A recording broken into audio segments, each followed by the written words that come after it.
Hi friends, welcome to my channel. இன்றைக்கி நம்ம சேனலில் ஒரு லஞ்ச் ரெசிபி தான்.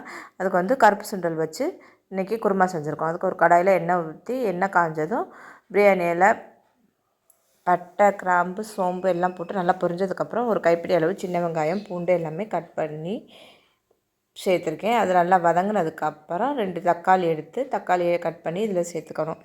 தக்காளி வதங்குறதுக்கு நம்ம சேனலில் எப்போவும் சொல்கிறது தான், கல்லுப்பு போட்டு நல்லா தக்காளியை நல்லா வதக்கிடணும். தக்காளி நல்லா வதங்கினா தான் குருமா டேஸ்ட்டு நல்லாயிருக்கும். நான் வந்து சுண்டல் வந்து முதல் நாள் நைட்டே ஊற வச்சு அதை குக்கரில் விசில் வச்சு எடுத்திருக்கேன், வேக வச்சு வச்சுருக்கேன். இப்போ வந்து தக்காளி நல்லா வதங்கினதுக்கப்புறம் நம்ம வந்து அந்த சுண்டலை இதில் சேர்த்துக்க வேண்டியதான். தண்ணியெலாம் வடிச்சிட்டு சுண்டலை மட்டும் இதில் சேர்த்துக்க போகிறோம்.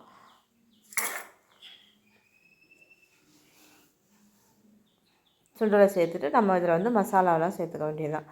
ஒரு ஒரு பெரட்டி கிண்டி விட்டுட்டு நம்ம வந்து மசாலா ஐட்டம்ஸ் சேர்த்துக்கலாம். மசாலா ஐட்டம்ஸ் வந்து நான் வந்து மஞ்சத்தூள், மிளகாத்தூள்,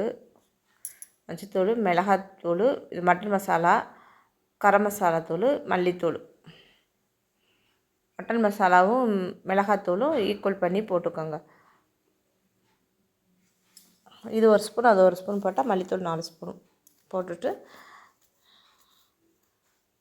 நல்லா இந்த எண்ணெயிலே ஒரு வதக்கிட்டு அதுக்கப்புறம் நம்ம வந்து கொஞ்சமாக தண்ணி ஊற்றி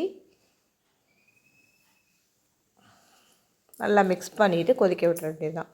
அதுக்கப்புறம் ஒரு சின்ன நெல்லிக்காய் சைஸ் கூட கிடையாது, அதை விட கொஞ்சம், ஏன்னா தக்காளி நம்ம நிறைய 2 பெரிய தக்காளி தான் போட்டிருக்கேன், கொஞ்சமாக தான் குருமா வைக்கிறேன்.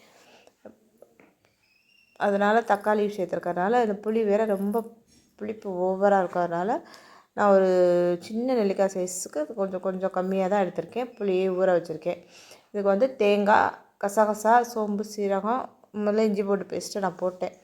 அதனால் இதையும் நல்லா நைஸாக அரைச்சி எடுத்து வச்சுக்கிறேன். இது நல்லா இப்போ கொதித்து எண்ணெய் பிரிஞ்சு வர ஆரம்பிச்சிருச்சு. அதுக்கப்புறம் நான் புளி கரைசல் தண்ணியை ஊற்றிக்கிறேன். புளியை கரைச்சி இதில் சேர்த்துட்டு நல்லா மிக்ஸ் பண்ணிவிட்டு மூடி போட்டு ஒரு கொதித்ததுக்கப்புறம் நம்ம தேங்காய் விழுதை இதில் சேர்த்துக்க வேண்டியதுதான். அவ்வளோதாங்க.